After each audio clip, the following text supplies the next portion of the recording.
I am Robbie, and this is Chuck, and our guest today is Chris Olexa, and we appreciate you joining us again for another episode of Pursuit of Purpose. Chris, if you don't mind, introduce yourself a little bit. Tell us about who you are and what you do. First off, I want to tell you guys thank you for this opportunity to share a story again.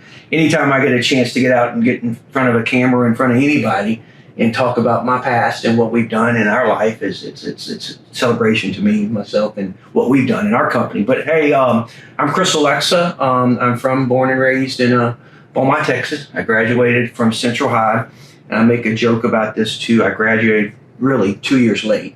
I got held back in third grade, and I got held back in my senior year.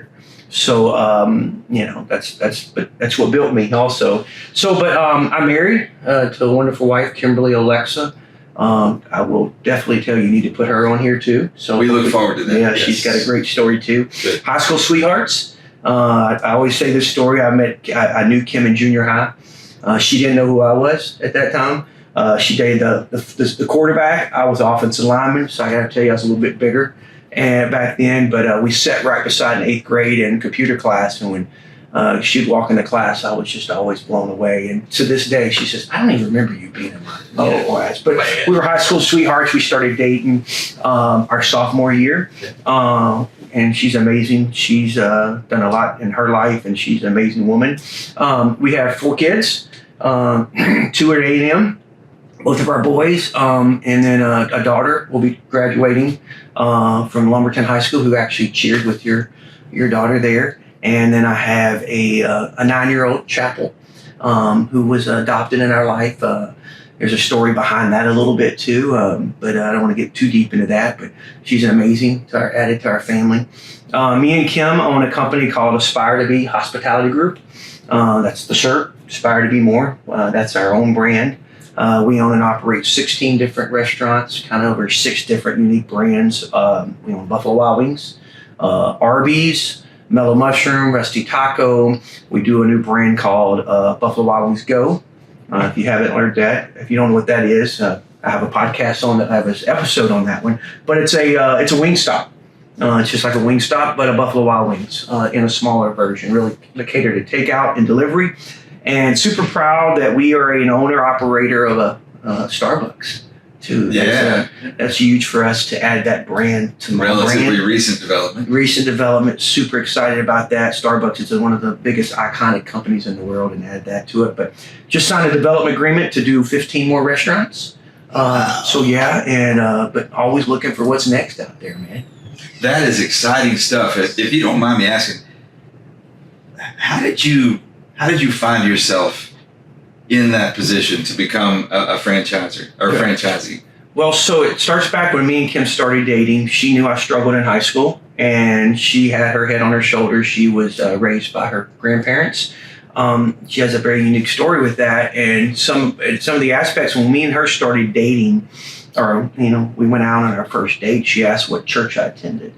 That time, I came from a really rough background. My mom and dad divorced when I was a young child, 8 years old, and my dad had kind of moved off. And my mom was raised by my mother and kind of grew up on food stamps and not in the best neighborhoods. Didn't have the discipline that most kids have, or the perfect household that most kids have. Love my mom to death.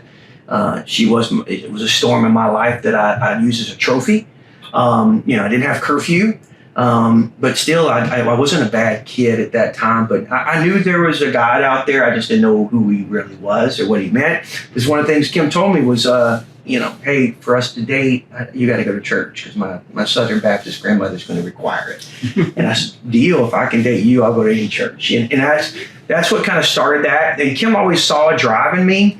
I've worked for different companies, but I always inspired to be more. Where I lived, I wasn't jealous of the guy across the street or the students that had nice cars. I was more like, I want that, and I'm going to change my life, and I'm going to have that. I would remember sitting on the beach being a young kid, in high school, and having a little bitty, not the nicest car, and see people drive by, big nice vehicles, or, nice 4-wheel drive trucks at the time, and I was never envious of those kids. I was always like, I want to have that. And And I tell people that today, see the big house across the street or whatever it was. So I was inspired to want more. So as I, worked I started Walmart when I was 15 years old, lied on my application to get a job because I had to make money at that time.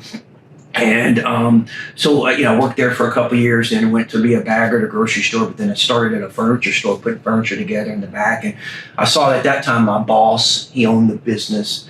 Young guy at the time, had 2 young kids, coached his kids, had the time to get off, picked his kids up at school every day. And I kind of thought, man, I want that lifestyle. I want that for my family and myself. So that's what immediately switched the gears to thinking, I want to own my own business, because then I can control my destiny. I can wear whatever I want to work. And I can start building my own thing. So I promised Kim, when we started dating and she went off to college. I tried to go to school. Again, there was, when I got there, I wasn't the best student. There was no pictures in the books. So it's like, oh, I can't do this. I couldn't afford it either. Had to work every day. And so I promised Kim I'm on my own business one day. And she said, okay, deal. And she saw it in me. And she made a deal with me. And she went to nursing school, became a nurse. At 25 years old, we were married. Fixing to have our first child. I still worked for the Sawmill Furniture Store, was the manager there, making decent money, but still had had that fire in me. And Kim kind of nudged me a little bit. I remember one day she said, hey, you remember you made me a promise. I said, when are we going to do this? So that's when all the faith kind of fell in. We'd go to the bookstores and we'd look at franchising books, because we knew that was a system. We didn't really know business at that time. We knew we wanted to own it, and then we could build it and we could work at it, but we didn't understand the business side of it, the numbers and that kind of thing. So that's what we felt like franchising was the way to go at that time. And so we fell into a brand called Quiznos. If y'all don't know, I still love Quiznos. Wish they were still around. There's still a couple around. We make sure we stop at them every time we go. Oven baked sub. We got in that franchise really young. And it was a young company at the time. We bought, I remember to the day, we made contacts with the banks, we made contacts with the franchisor, we found out what the down payments were, went to the bank, they finally told us, no, we can't finance, you have no experience, but you have to have this much cash. Me and Kim went back to the drawing board, kind of saved up some more money, went back to the bank and said, hey, we got it now. And they were like, all right, kid, we're going to take a shot at you. So at 26, we bought our first franchise, Quiznos.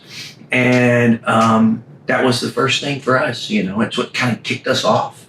And we knew that right then, that was our mission and what we were going to do.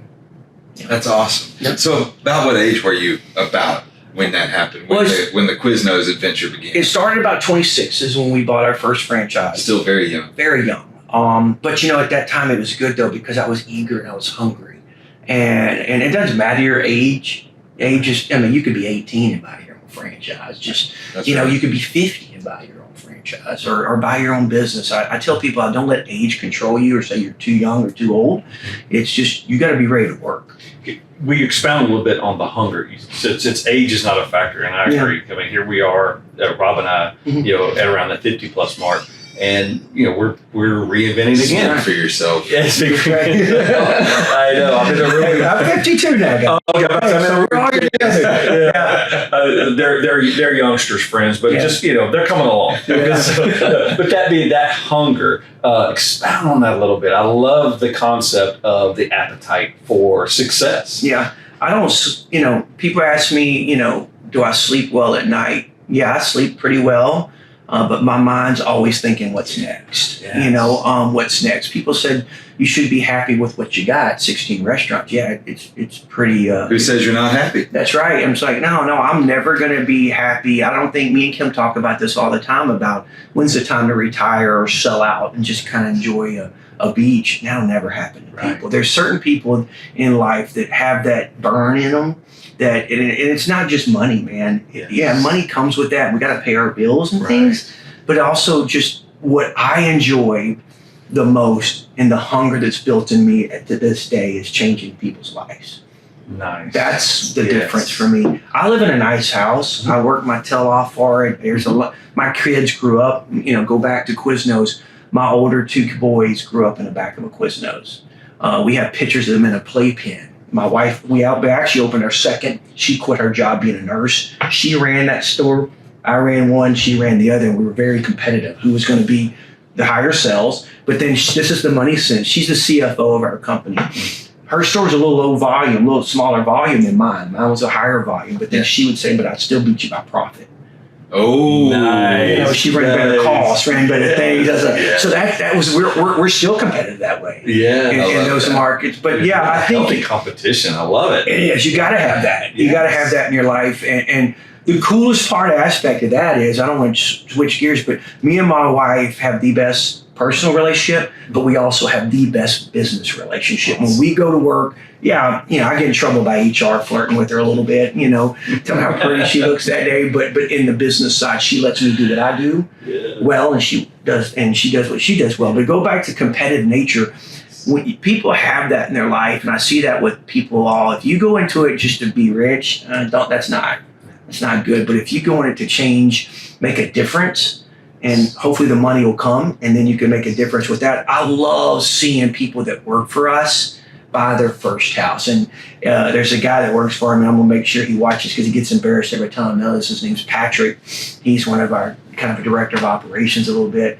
He moved here from Jersey, got a great story behind him. And he bought a brand new house in Wilmington.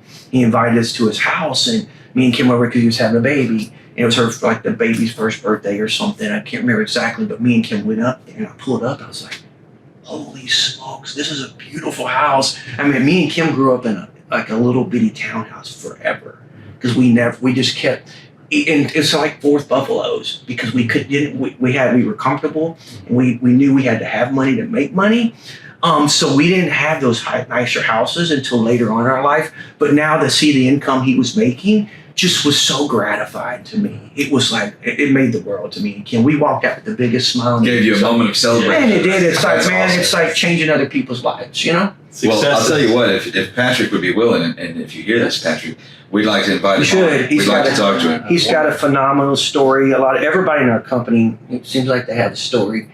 I use this word very lightly, but in this business this day, we're all misfits.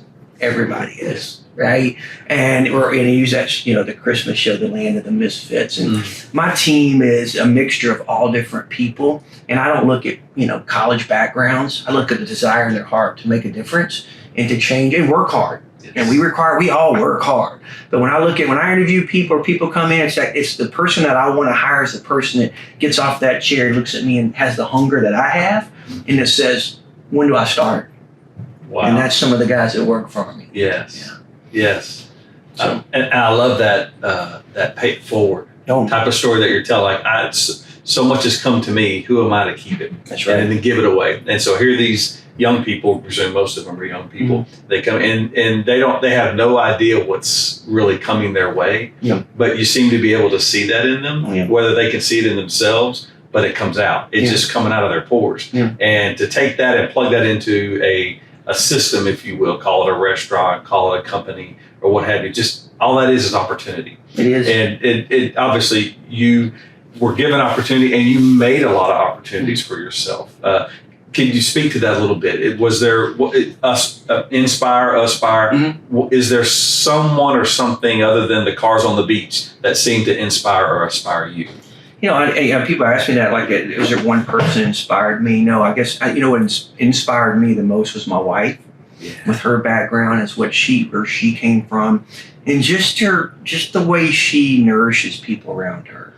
I didn't have that. I love my mom to death. My mom's passed away. My dad's moved off. Just a matter of fact, I had a good conversation on the phone call today. I didn't see that at home. I didn't see that, as much as kids say this day, and believe me, we all have teenagers, it's like discipline. I didn't have that discipline at home, and boy, did I want it. And I needed it. What did discipline mean to you? Looking back, yeah. Discipline at that point, I didn't understand it. I wasn't told there's a curfew. My mom was an alcoholic. When I realized at a young age, and I saw my mom live that life, discipline, I started disciplining myself. There's friends of mine today that can vouch for this, and my wife can, that going to high school parties, I didn't drink alcohol because I knew that I had to have the discipline to not be that person or the person that what my mom became, is not being disciplined and drinking like she did, held her back. So I knew at that point in life that I need to start having discipline on myself. Right. So when me and Kim met, she taught me a whole different level of discipline, and it was the nourishing discipline. Mm-hmm. Having those talks, people think discipline is like, physically spanking. Now, some people do need that, it seems like these days, Sure. as way as the world's getting out of hand. But most time it seems that nourishing discipline instead of a talk.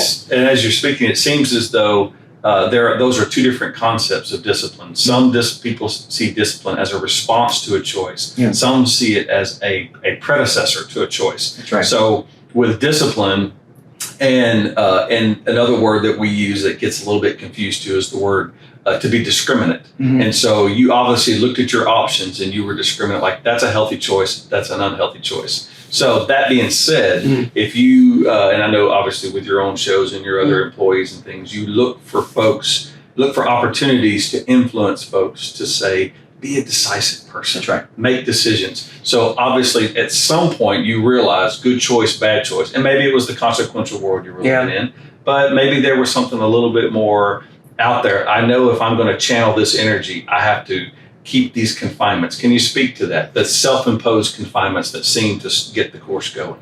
Yeah, I guess with the rule we live by in our household and our company is that there's two choices. There's always a right or left. And some people argue and say, no, there's 5. No, there's truly right or left, and that's right or wrong. Right or wrong. Right or wrong. Where I treat, to answer your question is, if I make a wrong choice, I own it. I accept it, and I go back and I fix it. And I tell this to everybody today. You'll learn this from me. I focus on those. I don't focus on the right choices. I focus on the wrong choices I make. I coach Little League, and to be very analytical, and I'm very analytical with the way I explain stuff, to try to break it down for people. And my choices in that is like, so I coached Little League football for years, and I remember the day that I loved football. And my son got signed up for flag football, my first one, and I wanted to coach football, but I didn't really understand it or know how to do it. And I remember my pastor's wife at the time was my Sunday school teacher. She said, Chris, you have a gift and a gifted gab. And I think kids will follow you. You got to do this. And she pushed me to my uncomfortable zone because I didn't know really, how do I do this? I don't know how to deal with 5-year-olds like this. And I did it, and I stepped out, and I learned very quickly. As we were coaching football, and we would lose a game, and as we grew up and coached higher level football, I even coached junior high at the time for a private school my kids went to, and we went to this thing called the state championship, and I actually won it. And but I had some really good teams, but I would lose one game a year, and parents would say, "Why are you so down in the one game?" I'm like, "Because that's the one I lost, and it was my fault. I called the wrong play or put a kid in a spot that." Maybe he wasn't ready for, and it hurt him, right? It made him feel like, oh, I missed that tackle and we lost the game, and the kids blame him for it. So at that point, I started really focusing on all my losses. I would never watch a game we won. I wouldn't celebrate like that. I would be down on the one we lost. Wow. And so that's how in my life is what I look at. We're all going to make choices, and sometimes we make them blindfolded, and sometimes we make them foolishly, or get too eager and think about it. And that's one thing I love my wife. She always says, push pause, think about it, then we'll make a decision. I'm more like, let's go. This is the choice. But then again, we all make choices. But just because you didn't win or you made a bad choice, don't keep your head down too much. Look at it, own it, accept it, and let it build you. And I put my losses, my bad choices, on my trophy case. The trophies, the winners, I hide those. Yeah. Those are that ain't gonna make me any better. Right. That's just gonna make me feel like, who are you? Special? No, I want to focus the ones up there that I lost and the choices I made bad, and let it build me. And also too, and my wife tells us all the time, that pot was hot. Don't touch that pot again. Right? So, yeah. Well, something I've noticed about you, and throughout knowing you for years and the experiences we've had together, and this interview as well, is that you operate from a place of abundance. And when I say a place of abundance, I don't mean money. Mm-hmm. I mean a wealth of internal abundance. You have a lot in you to give. And I want to challenge you with this idea that you develop that place of abundance through the so-called lack that you experienced in your life. Mm-hmm. So I listened to you talk about your childhood and that you desired discipline. But I'd like to change that word just a little bit. Mm-hmm. What if what you wanted was guidance? Mm-hmm. It's a little different. Yeah. And it has a very similar relation to discipline. Yeah. And that's what you're doing now. Yeah. Is you are operating your life with an abundance of guidance because you learned discipline on your own. So you have this inner desire, this enormous inner desire to help others and guide them towards their personal success. 100%. Oh yeah. I enjoyed listening to you, that part of your story that you got to tell, and it illustrated just how much you have in you to give. Yeah. That's beautiful, and I commend you for it. That's awesome. Yeah, thank you. I like your words back to me. So I'd like to ask you a question about you in your business world. Mm-hmm. Now, you've been in this world now for 50 years. Long time. Long time. So what's your favorite thing about being a business owner? Favorite thing, I tell people all the time, people always say, man, you got the greatest life. I said, no, wait. Running a business is tough. Absolutely. Running a restaurant, especially in this world today, when the COVID word came out, it's like when you own a restaurant, you're like, what in the crap? I even called our attorneys, I called my wife, can they really close us down? So those kind of things that it's tough to be in this business. And I think one of the biggest things that I get out of running my business is being able to see us grow and see us, employ people, make jobs happen, make people's lives change and have the opportunity to touch people. And I've had many guys that's worked for us that I hated losing, but they went off to do something better. And I've always told the guys that work for me, like, hey, if you leave me laterally, go to another concept, and they're going to pay you $5,000 more, why didn't you come talk to me? If that's what it takes. But if you left it for mobility going up, you got a bigger position, a higher position that makes your resume look better. Man, hats off to you. I'm going to support you 100%. And if it doesn't work out, come back. And I got some guys that come back that have tested the waters, that gone out and getting promised upper mobility and maybe not have it. It's like that door. It's like, man, when it opens, sometimes it closes. People say, well, don't let the door hit you in the butt. It's not me. Let the door open right back. Even ones that, you feel maybe aren't didn't leave the right way. Because sometimes we're misled. And some people haven't learned that lesson yet. And that's one thing. So owning my own business today is one of the most gratifying thing today is I get to wear whatever I want to work. I pick on my guys. We wear blue jeans. We wear T-shirts.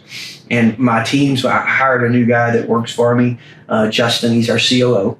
He moved here. He's from New Jersey. And he worked for one of the largest franchisees in the system. And I brought him on to my team because he had a position that he can bring something I wasn't good at. And we'll get into that in a minute. But, for example, he came in sports coat. He came with all dressed up. And, when he took the job, so first thing, we don't wear that. And he said, and I tell him all that, and I say, well, why do you dress the way you do? And I said, because when I walk in a store and I visit with people, that work for us, you have to feel approachable. And when I'm dressed like this, I feel I'm approachable. Yeah. There's guys that I know in the business that, bankers, they walk in the big business tie and all that. So you got to be prim and proper, So I tell our guys that so that's one of the coolest things too, is being able to control how you run your business. Mm-hmm. It's not what society wants you to run your business. Mm-hmm. It's the way other people have done business. You control your business. You control that in the environment and the culture you build. That's, to get to answer your question, the biggest thing that I enjoy out of running my own business is I get to set the culture and I get to live the culture. And I can change the culture. I can pivot it as times change and I see we need to change that. It's like we all have these inspiring shirts and we have a ton of them in our store, in our office that we sell online, or our employees wear them and our managers wear them, our leaders wear them. And it's like, okay, culture set, time to change. Like this, we're in the process of ordering the next round of T-shirts coming out. And it might be something. And this is one of the biggest things that I focus on is storms too. And that's a whole other topic in my life, is storms that come in my life, and I let that build me in the herd mentality. So we're changing some new T-shirts there to reset the culture. Yeah, so I love doing that. So what I hear you saying, and correct me if I'm wrong, but one of your favorite things is that you're now a creator. Yeah. And you enjoy creating. Love it. You create environment, you create opportunity, you create and recreate yourself, Mm-hmm. and you help others find and create and pursue their purpose. That is beautiful, Chris. Yeah, it really is. I love it. It's so gratifying, man. Well, you're carrying out one of the divine purposes in that you're created in the likeness of God. That's right. So in order to carry out one of your purposes, you must create as well. And you're doing it. And I commend you for that. And be humble as you could be. That's right. Well, you exude humility, and we appreciate that. On the subject of humility, and this is something I kind of heard, I'm going to concise it down to a phrase, but I kind of heard it in your presentation, is that you're always looking to learn. Mm-hmm. Will you speak to the audience a little bit, especially if there's folks who are maybe in a transition moment, about the value of always looking to learn and not presuming that I already know everything I need to know. Man, everybody I meet, everybody asks me, is there one person you follow? No, I don't follow just one person. I follow everybody. Every leader or any business that I'm able to be up close to or watch a podcast on or watch them on stage or what, I watch everything about them. I watch how they hold their pen. I watch how they dress. I watch how they address people, especially people in our business, in our field. And you kind of focus on that. In whatever field you're in or whatever desire you're going towards, focus the people in your field. Our CEO of our company that owns all of our brands, Arby's, Buffalo Wild Wings and all that, look up to him a lot. And I watch him on stage. I even watched it when he's in a big meeting. Because, we're all bad about picking up our cell phones. This is how little I get, because I'm in a meeting, my cell phone a page, and I pick it up. But I watch him. He's one of the biggest CEOs in the world. And he's overseeing and Inspire Brands, that owns Dunkin', Sonic, and all these concepts. Yeah. And I even watch him. He never picks up his phone. Wow. Because he wants to show everybody in the room the respect. Yes. And I'm guilty of that, right? I'll be in a conference room and look at phone's going off, and it's like somebody keeps texting me, and it might be something for business, it might be personal, I don't know. But I'm like looking at him. Paul Brown wouldn't do that. So when you're out there and you talk about that, I'm always looking to learn from. Don't be jealous of other people, but then also too, learn their negatives. Yeah. People always want to focus on their positives. Yes. Focus on their negatives too. Look at them and like, I would never do that. Yes. I would never act like that. I would never drive like that, Yes. And you got to focus on that too. So I'm always looking to learn from other people in this field. I don't want to be a cop. I mean, I will back up. I will shamelessly steal. This guy, I like how he dresses. I love his shoes. I'm going to get those shoes. I need those white shoes. I love them. But I'm always kind of watching them to think, what they can do and how can I switch that in my manner? How can I take that in my company? And run my company differently because the way they run their company. Right. Or they run, hey dude, if you're a dad, don't be jealous of other dads. No. Yeah. I look at other dads like, dude, he's way better than me. He did this, he did that. And I'm not jealous of him. I look up at this guy all the time, the way he with his kids. Yeah. And I'm looking at other dads, and then I look at the negatives like, man, I can't believe that dad's not here. That's not good. But it's not my job to go tell them that. So it's our job to kind of pay attention to the surroundings and watch what people are doing and watch what the world's doing and watch what they're doing wrong and fix it. That is an excellent presentation on your process of learning. And I really hope you guys picked up on that. Never stop learning. Never stop. And of the other components is, this is what I think I heard just as a recap, observing and then observing the to-dos and the likely not to-dos. And so it's not I'm not a replica, I'm in Aspire, aspire to do more like that person. Right. And there begins the next process of success, right. Which is just the realization of a worthy idea. I like it. I'm going to go back a few steps, but we don't have to talk about it. But going even back to your coaching days, I coached for several years. Yeah. Rob's coached, you've coached. We've all coached different levels of sports. And one of the things I told these young men and women early on, and I kind of heard it, what you said, guys, I'm not coaching football. Yeah. I'm coaching you to be men using this sport. Mm. And I kind of heard you say the same thing even in your restaurant industry and the other things that you and Kim get to do. Is it's not about the restaurant business. It's not about the food. It's about being what you can learn about yourself through this. That's right. To me, that is a personal ministry. If you want to speak to that a little bit. I do. You go back to the coaching, right? And I remember there was many a coaching after moments we've won a game or before a game or lost a game, and we'd have pep talks or talk about the game at the end. And a lot of my coaches, that friends of mine now, dads, I say coach, we're all dads, and they just told us, dude, that was one of the best speeches I've heard. Did you prep that? No, it just came out. That's when I, let him talk through me, right? And I used to say this favorite thing is, and I still say it today, God doesn't get mad when you fall down. He only gets mad when you don't get back up. Yes. And that's what I teach and able to be in this business, to teach people that. I mean, we're all making a cake. And I'm being analytical here. I don't want to make a bland vanilla cake. I want to make the best cake, but I'm going to watch how you're making yours. I mean, we all took class, right? We'd all like, hey, what's he doing over there? Yeah. Or what are they doing over there? Hey, I like how they're building their house, but if I built that house, I would do this way. That's how you build your life. That's how you build who you are. Watch everybody. Don't be jealous of people, and don't be envious of what they got. Try to mimic the good things they do. Sure. And take away the bad things, and then look at this neighbor, look at what they're doing or their business, mimic that. And that's what I try to tell our team. We're always looking to grow. Yes. And always looking to change. Always looking to pivot. Don't be stuck in a rut and be so thankful that you got this. Be thankful you got it now, because tomorrow can be so many different. Know that you got to be competitive and you got to keep changing. That's a CEO of a business. That's a husband. That's a father. You always, and that's a spiritual person, right? I mean, I'm always changing. Am I doing this right? Is my prayer good enough? Am I dad? Am I doing this good enough? I need to change that. Am I CEO? What am I doing as a CEO? And I use this too. I want to throw this in here before this ends. Somebody asked me one of the biggest things that I use in life, one of my life hacks. And I do this. I have 5 buckets, and they're virtual buckets. I have, a dad bucket. I have a husband bucket. I have the CEO bucket of my company, running my company. I have my spiritual bucket, and I have my personal bucket. And it's important that I put water in those buckets every day. And if I'm only pouring into my business, I'm going to be a terrible father and a terrible husband. Mm-hmm. God's going to punish me in other ways, right? And then I'm probably going to get sick and die before I can enjoy it all. So you got to have those. People ask me, do you play golf?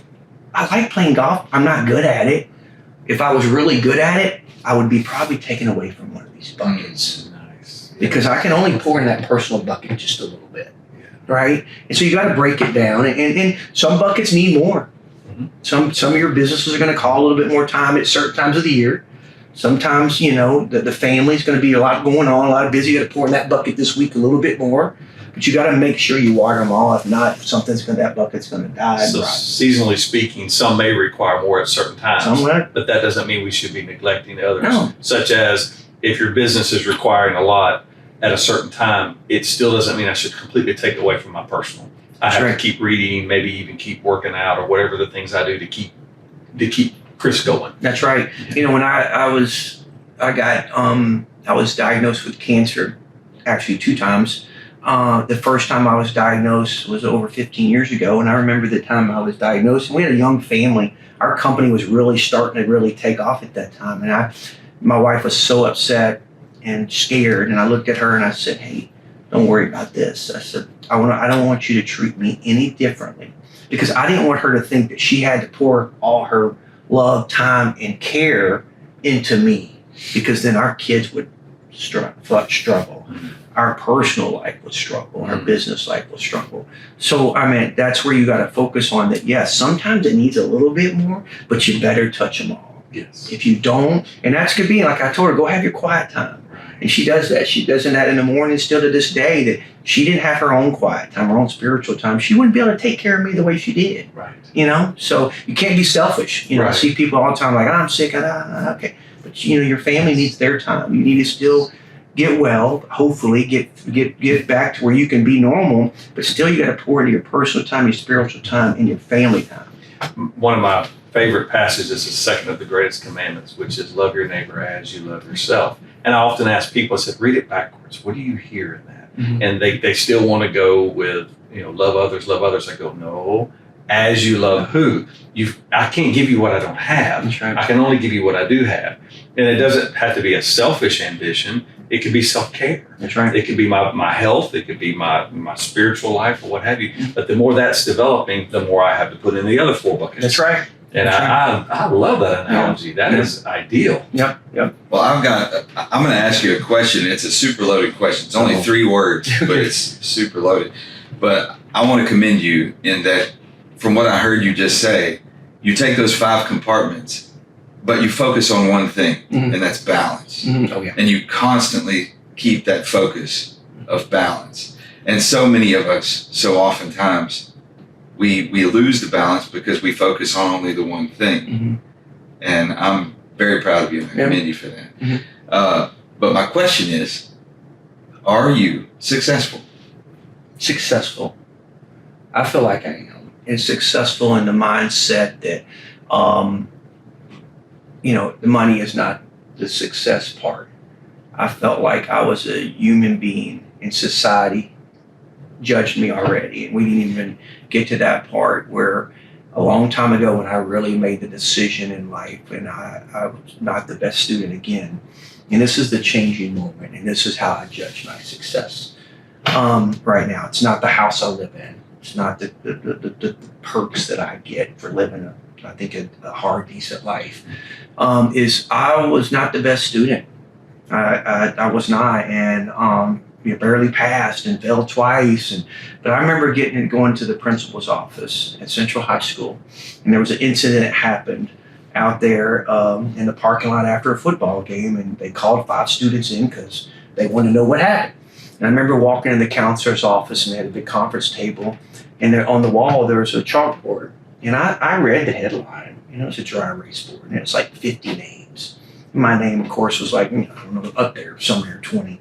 I'm looking at it while we're waiting for them to come in. When they all came in, so okay, what happened last night? Who did this? I'm like, hey man, why is my name on the board? Just stopped them. They were like, don't worry about that. It's none of your business. This is what we're talking about today. I said, no, I want to know why my name's on the board. And they said, well, I said, I can read it, but I want to hear you say it. And it said the dropout list. And he said, you're on the dropout list. He said, we have to rate our kids and we determine who's going to drop out and who's not. And I said, at that point in my mind, it immediately went, society's dictating who I'm going to be, not me. Because my mom's past, my past school records, right? Looking at me that I'm not always dressed the nicest. I didn't have the nice house where I lived. They didn't know anything about me besides what the school knew about my grades and my parents. They didn't know me personally. And that's, to me, that's the big success story to me. Society wasn't going to dictate who I was going to be. Right. And I proved them all wrong. Right. That moment set you on fire. It did. And, wow. and that is the biggest personal goal or trophy that I have, nugget that I carry in my belly, that I was being judged by some people that really truly didn't know me, but society was dictating who I was going to be. And it's funny, I ran into one of our administrators a while back, and he looked at me and said, it's amazing. And I said, isn't it? And he said, you're probably one of the most successful people that ever walked that hall. And I have some smart friends of mine that graduated. I love them to death. Very successful people, doctors, lawyers, and but you see those. I saw this thing where people are. There was a judge. There was a thing that came out a while back, and it bothered me. It was like this church camp or wherever, and they said, "Here's a $100 bill, and everybody's lined up. We're going to start evenly, and everybody take a step if you answer this question right. Do you have a mom and dad still married?" And that kid took a step. Those kids took. I don't know if you ever remember that. They were asking them personal questions, and every time they answered the question right, they took a step forward. Well, after about 3 steps, you look, some of the kids never moved. And it was because the kids are, parents were divorced. They lived on food stamps, wasn't financially successful, might have been abused or something. Yeah. All these questions, and I'm like, stop teaching people that. Yes. I mean, just because you're trying to say these kids got a head start. Right. Because that kid that got a head start probably doesn't have the desire that the kid that's behind. So don't judge them. Right. So when they get to that level, now it's time to get accepted to school or get a job. Don't judge them from the past. Right. Judge for the person sitting right in front of you Right. and how much heart and desire they have. Well, the truth be told, that the person that got that quote unquote head start is actually out operating from a deficit because they didn't learn They didn't have, the environmental discipline that they needed. they didn't have a storm in their life. That's right. They didn't have the fire You know, lit in them. people that don't never lived in a hurricane don't know how to do it. That's right. And that's one of the things that we preach in our company. We're all buffaloes, right? And I tell our team and our family we're a herd. If you know the story about a buffalo, have you ever heard the story? Go ahead and tell us. Okay, so the buffalo in the wild. This is a true fact. Go read it up. When a storm comes over the horizon, they sense a storm. They herd up as a group. The smaller, the weaker, older get in the middle. The bigger, stronger buffaloes get on the side. They run towards the storm. Wow. The other wildlife, cattle, run away from the storm. So you imagine a storm coming, you're running through it, you get through it quicker. The ones that run away from it are in a storm longer. That's And right. they suffer longer and That's they're, right. they're punished longer. So when I was diagnosed with cancer 2 times, we heard it up as a family, ran right at it, attacked it, accepted it. Was I happy that I had to have chemo and do all that? No, that was terrible. But somebody had to do it. And I did it. And I proved to my family that, hey, we're going to hurt up. We're going to be tough and we're going to be strong. So if people would have that mindset, bad things happen to a lot of people. Mm-hmm. And it's unfortunate. People keep thinking this world's a nice place. It's not. It's not meant to be nice. It's meant to be tough. It's meant to make you strong. And I think if people have that mindset to run into that storm, head to that storm, and guess what? You get through that when you're going to see blue skies, but there's going to be another one that's coming. So be prepared. I'm going to bring language in, but just in getting to know you, there is a divine-based system given by the Creator to get through those storms. That's right. As opposed to running from it. Wow. Yeah. That makes ideal sense. It does. That is awesome. Well, thank you for sharing that. Yes. Thank I you always very try much. to get those in any talks we have. We have shirts that say this, into the storm. And it's funny, every time I wear them in places, I had this one the other day. I had to go to California, and a girl that was doing my rental car said, "I love your shirt. Does it mean what I think it means? What do you think it means?" And she told me exactly what it meant. And there's other times I'll have into the storm, and I'll have young people stop me in the shopping mall, or just young people, and ask me like, what is into the storm? And I'll say, "Do you ever heard of buffalo?" And they're like, "No." I said, "I'm gonna give you a little brief, but go read it. I know you got an iPhone. Google a buffalo in the story, into the storm, and watch it and read it. It can change your life." And I'm noticing this. We talked about this earlier. Watching young people today, that watch around with their earbuds in. And if you ask a lot of them, some are listening to music. But I asked one day, "What are you listening to?" Podcasts. My oldest one's listening to podcasts. Younger people today are hungrier than we think they are. That's right. Yes. They are. They're hungrier than most 40, 50-year-olds these days. Yes. They're wanting the negativity in the world today that let them know that there's not opportunity. I feel it that the younger people are realizing they're lying to me. Yes. They're lying to me. And they're asking for questions, but they need guidance. They're seeking the truth. They are. They need guidance, but they need little nuggets. Yeah. So a lot of folks are told things such as a name on the board Yep. that you are a certain person, and what that did, obviously in aspiring fashion, and I congratulate you, is it it drew out saying, no, there's something in here that you don't know. Oh, yeah. And it really saddens me to think that these supposed professional influencers of children had no better plan than to try to draw that out. Instead, they put you in a category expecting that you'll stay. Definitely your crossroad moment. Was. Well, you took it and ran, didn't you? Biggest changing moment in my life.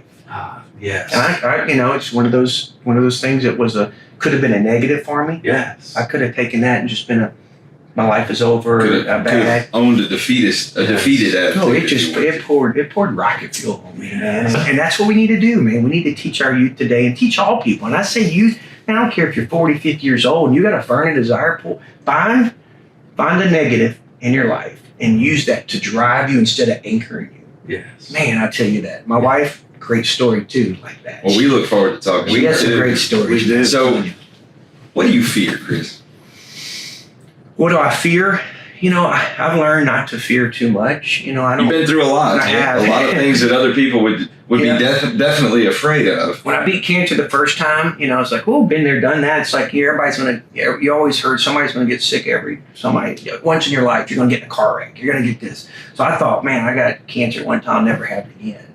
And boy, God change that. But then again, I'm gonna tell you this story.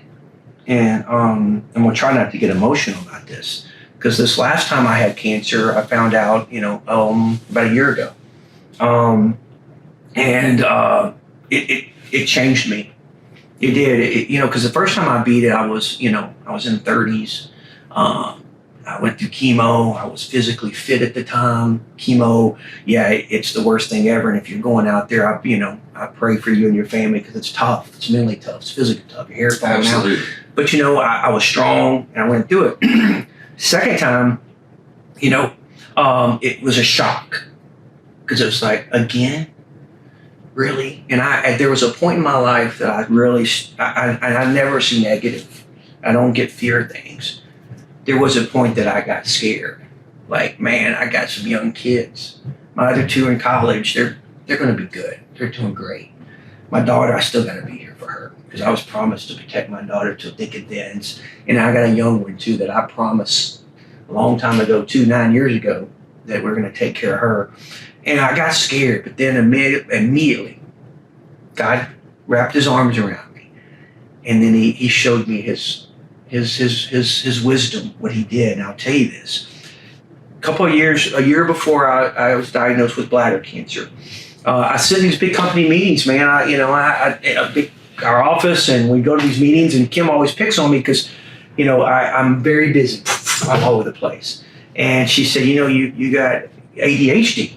You know that. All my friends, it was one night we were talking about ADHD, and they're like, yeah, you got it. And I said, Kim, you think I got it? Said, oh, yeah, 100%. Our doctor friend was this, 100%, you are just like me. And he started taking me, he said, I'm ADHD, and I take medicine for it. And I was like, Kim, do you think I need to take that? She said, well, so they were like, yeah, we're at a dinner party. So I started taking this medication. Didn't really like it. It changed who I was. It made me very docile a little bit. I wasn't the leader I was. So I took it for about 6 months.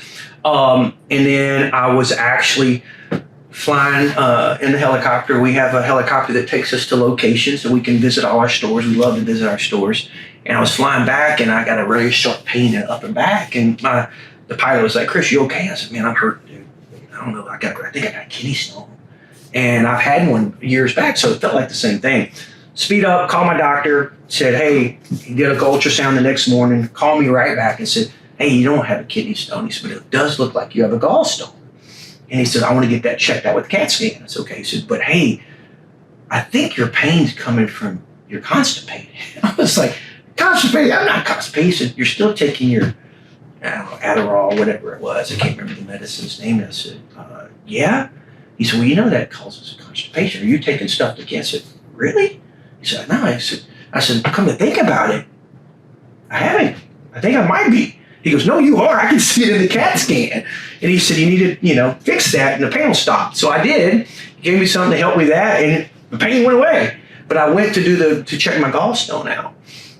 He called me back after I did that. A couple of days later, we're actually on a vacation in Florida with the family, and he called me and said, very upset, and said, hey, I need you to meet me at the urologist right now. I said, Doc, I'm in Florida. What's the problem? He said, let me talk to Kim. And luckily, they were looking at my gallstone, but somehow caught the bladder and saw something in my bladder. Kim immediately called my MD Anderson, with us being who got us right in. Went to MD Anderson, got right back. They looked at the the CT scan, and those bladder cancer doctors at MD Anderson, who are the greatest in the world, like, can't be. You were here in April for your checkup. Now it's, August, October, whenever it was, and September, I think. And so there's no way, because you were here getting checked out, full body scans, because I have to go every year for the kind of cancer I had before, 15 years ago, get checked out. You were perfectly fine, but I don't think it's anything. It's okay. Went through a cystostomy. That's where they put you to sleep. And so we're going to put you to sleep just in case it's something, so we can tend to it if so. So I woke up from that surgery, and I saw my wife stand beside the bed. Well, at that point, I told the nurse, I said, "Hey, I got to go to the bathroom." She said, "Well, you can go." And I had a catheter. At that point, I knew something was wrong. Yeah. I called my wife in. I could see her walk in, and my wife's a tough woman. Man, she's tough. She sits there and she's, "Hey, how are you? You good? You feeling better? You feel okay?" And, "Yeah, this thing hurts." And I said, "Kim, what'd they say?" And I could see her eyes swell up. He said it was a tumor. And she will tell you the truth. That's one thing's awesome about her. She'll tell you when you're wrong. She'll tell you when you're right. She told me, "We didn't go cut the cheese. Hey, we'll talk later." And I said, "It was a tumor." And I immediately at that point, I was upset. First, I was upset. Man, she had to do that. Listen to that doctor's report by herself. Because just me and her there at MD Anderson. So went home and was very, very distraught. Like, God, why are you doing this to me? Again? And for that whole night, just couldn't sleep, so upset. And I went to sleep and I woke up the next morning and I laughed about it too. And then I thought, I went to the doctor and he goes, "Okay, you got bladder cancer. We removed the tumor." And I'm kind of giggling about it. And he goes, I said, "What's funny is, this is how God works. He has such a sense of humor." I said, "I'm in good hands." I said, he gave me Adderall, said I had ADHD, basically made me constipated to find that there's something wrong with me. Isn't that amazing? Wow. You know what he did? He let me know he's in control.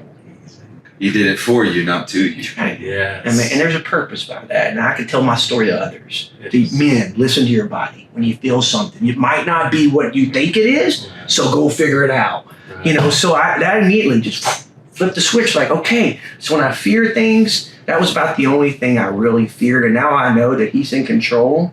And yeah, I don't want to go to heaven just yet. I want to see my daughters, graduate. I want to see them, get married and have grandbabies. And my wife's family, they all live to 105. I got a grandmother that lives with us right now. She's 97 and still runs around like crazy. So my wife's going to live forever.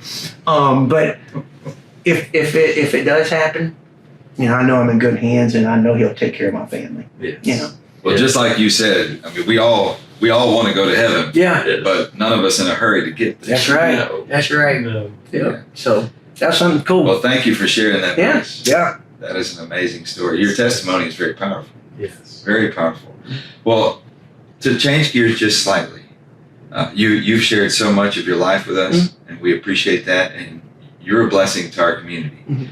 And I'd like to know, what do you look for in an employee when you hire someone? There's not one specific little thing that I look for. I just look from them being hungry, and want to make a difference and like work. I guess anytime, especially, I don't get to hire the hourlies like I used to. Working in a company, so I hire maybe the GMs will come in and do a walk through the office, and they'll get to meet us, and we'll sit in on some conversation. I just want to look for somebody that's being honest, and it's not, that wants to tell us, say, "Hey, I might not know everything, but I'm ready to learn." And that's one thing we'll do is we'll teach you. But if you say you know it and you don't really know it, then that's a problem. So just somebody that's eager like me. And like I said, when you get out there and somebody that's interviewing or somebody that walks out of that office and turns around and is like, "When do I start?" That has the confidence in themselves. And again, that knows they can make a difference. And so I think one of the things we look for, there's no particular thing. When you go do an interview, I can say, tell everybody, "Hey, do this, do that, go do that." I do look for somebody that knows us. When our leaders come in, they sit there, "Hey, I watched your podcast," or "Hey, I watched this," and they'll make comments, something I might say. I'm done. I'm like, okay, we'll hire that person because they've done some research and they're hungry because they want to learn. They're like, "Man, I love how you did this," or "I loved how you talked that. I love this story." To me, that means they're learning. Genuine interest. They're learning into their people. Absolutely. Absolutely. So are you currently looking for new staff? We're always, man. Good. I will tell you this. That, we just signed a deal to 15 new restaurants. Me and I'm actually fixing to fly to. Me and Kim are going to California to pursue a different kind of business. We've always had a dream of trying to get just out of the hospitality business, but another growth potential for our company, for ASPIRE2B, to add it to our business. But people, you got to have people. The name of my podcast is People Bring Profit. Love it. It's you can't make a profit unless you have the people. It's the people that work for you, and it's the people that you're your guest.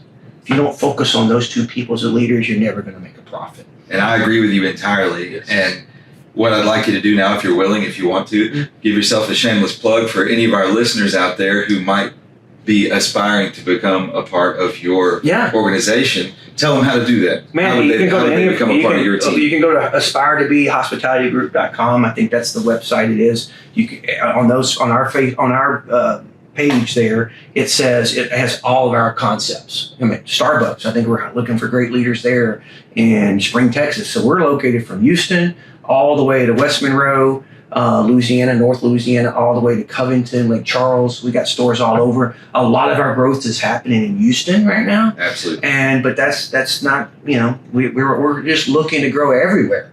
But we have leadership positions. We're always looking to hire. I would definitely recommend you to go follow our Facebook page or Instagram. I'm on TikTok. They help us. It gets our name out there even more. But I would suggest you to do that. Go to our page, ASPIRE2B Hospitality Group, and you can apply for any of those jobs on there. And there's always a ton. So if any of you out there watching or listening to this program are looking for an amazing place to be part of that team, here's your opportunity. ASPIRE2B.com. Got over 1,000 employees. Can you believe that? And there's always room for you. That's right. And remember this: a person that they said it was going to be on the dropout list, to sit and see that, it's just absolutely amazing. And friends, if that doesn't inspire you, I'm not sure what will, because I feel very certain most of you that are listening today know that there's a negative person in your life, and please don't listen. Please hear what you ideally can hear, which is that's wrong, and there's a right, and I'm going to follow that right. And I'm glad that your right involves your faith. Mm-hmm. God has a mighty plan, and it's not what these people think it is. So please listen to the better voice and let that come out. And here's a great opportunity with a great company and a great boss. That's right, man. Yeah, thank you. Aspire to be more, brother. What it is. So this is an interesting little part of the show. I'm going to ask you a question that it's kind of speculative, but if you could go back in time, and if you've watched any or listened to any of our episodes, you've heard me ask this question. If you could go back in time to your younger self, around the time that you were in that office when you saw that message on that board and your fire was lit, and you could just whisper in your own ear a message, and that's all you could do is give a message, what would you say to your younger self? If there's one thing that I could tell myself, I wish I would have, been able to attend some kind of a little bit higher education. And not that I needed that in that life. I just wish I would have been a little bit pulled the reins back and understood how important it was to get a little bit more of an education. I tell my kids all the time. My kids tell me this, like, "Well, Dad, you didn't go to college." I know, but it was hard. There was a lot of hard knocks, and I do feel, I didn't have that higher education. There's times my 9-year-old, who is super smart, hey, can you proof this email? Or can you teach me how to use my phone? That's what I do with my kids here. Will you show me? And she's a super good speller. I mean, she's like on all these spelling bee contests and all that shit. Dad, you misspelled that word. And when I'm on these boards and go sit on these big boards, there's a lot of high educated people up there. So I have to kind of really watch the words and making sure I'm, saying the correct word and say that. So, I wish that's the only thing that I wish I would have said, because I was going to prove them wrong. And I wish in my plan, I wish I'd have said, well, let's go get a, associate's degree in something. And I want to go back to college too. Like one of those, so you always see these people that get successful and go back and get a degree. And so you don't need it to be successful. It's a matter of desire. It is. It's just a matter of I wish I would have, did something. Well, you're not finished yet. I can see that it's possible that if you choose to make the time for it, you'll probably get yourself a degree just for kicks and giggles. If we had time for it, I would right now. So, coming forward to where you are now and the experiences you've had, if there was someone listening that wanted to become an entrepreneurial type person, what advice would you give them? You got to have money to make money. Okay.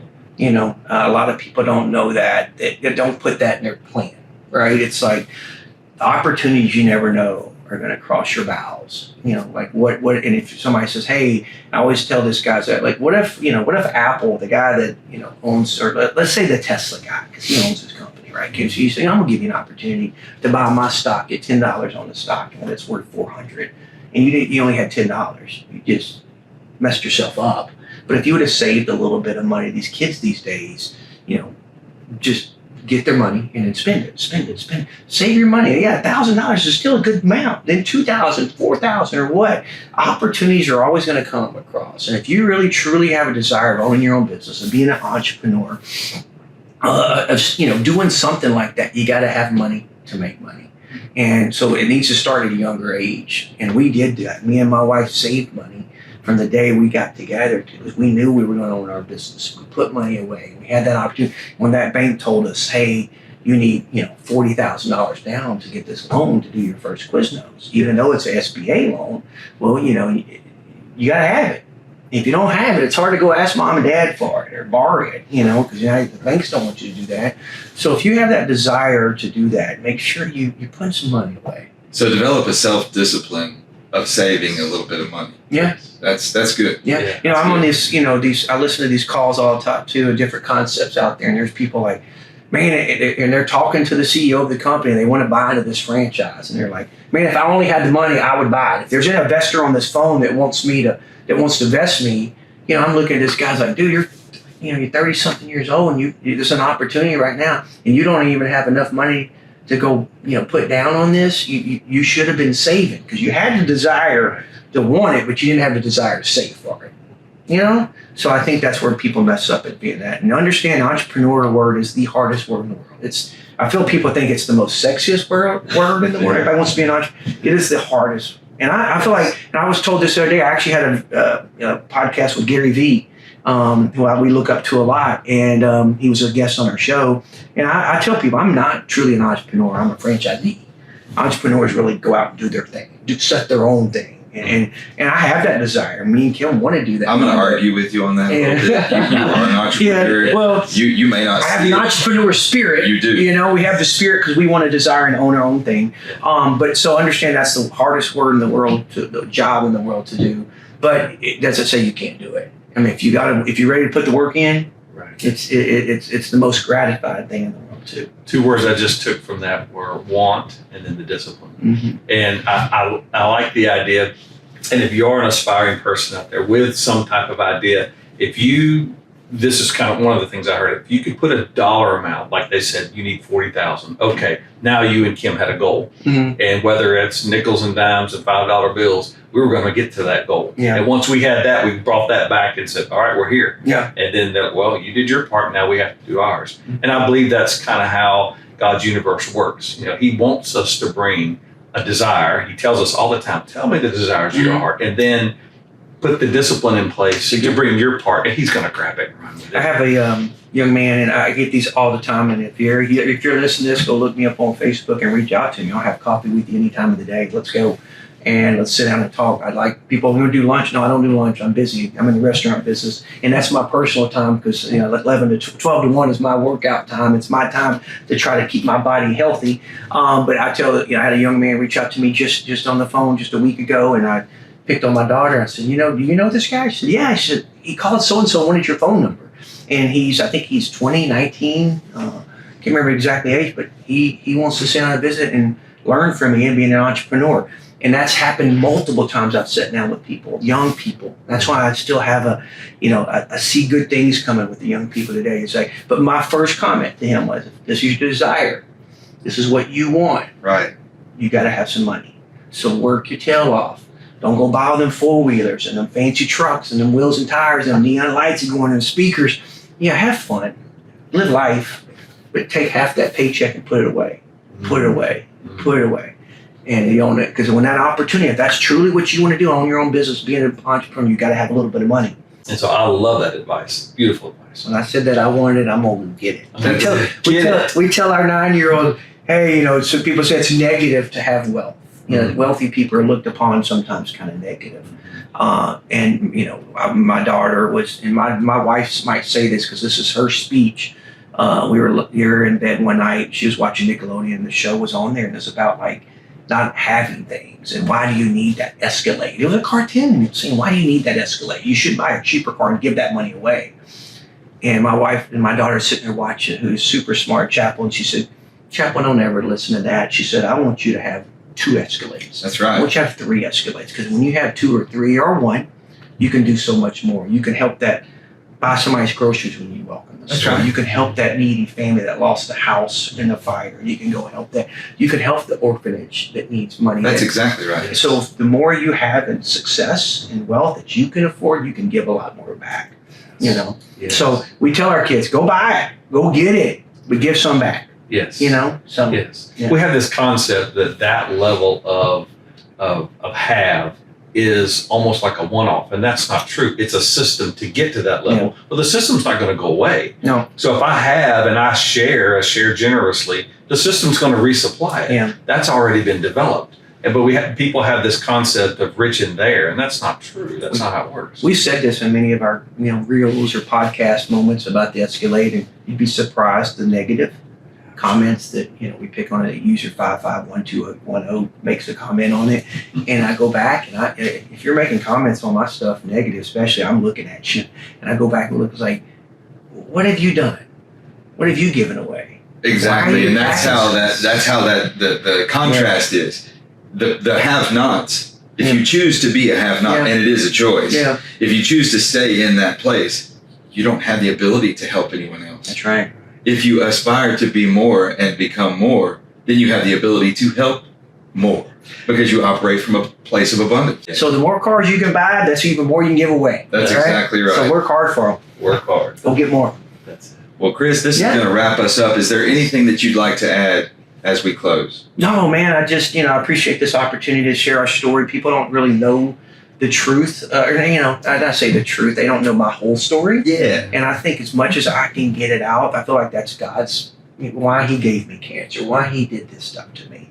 A long time ago when I was in church, again, this higher education, my Sunday school teacher was teaching us to go out there and, share our stories, share the gospel. And I'm like, I can't read the scripture. I don't know half these words. How am I supposed to? And I asked her that. How am I supposed to? I can't say the scripture. I can't say verses as good as y'all can. She said, Chris, wait. We just need fishermen. That's right. You need fishermen in life. That's right. It's just like, so my job is to go out and fish, tell my story and how God's changed my life and all the trials and tribulations I've had in my life and how I've turned them positive and kind of give them back and then bring them to us and let us do all that part. I'm like, okay, that's my job. So I feel like thank you for the opportunity to get out to tell the story and the storms that have been in my life that haven't changed me and it's built me and made me stronger. And I love the storms I have. I look back like, man, thank you, God, for giving me that. Thank you, God, for showing me the bladder cancer. Yeah, one of the best thing in the world, have a cystostomy is not comfortable. But you know what's another testimonial treatment that he was playing in my life. He was doing stuff, and you connect the dots, and it's like, it's kind of funny how it all works. Well, I love the way you changed your own perspective and that you saw it. You went from seeing it as done to you to seeing it as happening for you. For me. That's right. That's beautiful. Yeah. Well, I'm gonna give you another bit of gratitude from my heart, and I want you to know I appreciate you and your story and you and Miss Kim, and I truly aspire to be more, especially after hearing your story. And I'd also like to thank you for making us a part of the pursuit of your purpose. Right. Thank you for being on the show with us. Thank you guys. I appreciate you. It's been Chuck and Robbie, and we've got Chris Olexa with us. And thank you again, Chris. Thank you guys. You're a Appreciate blessing. you.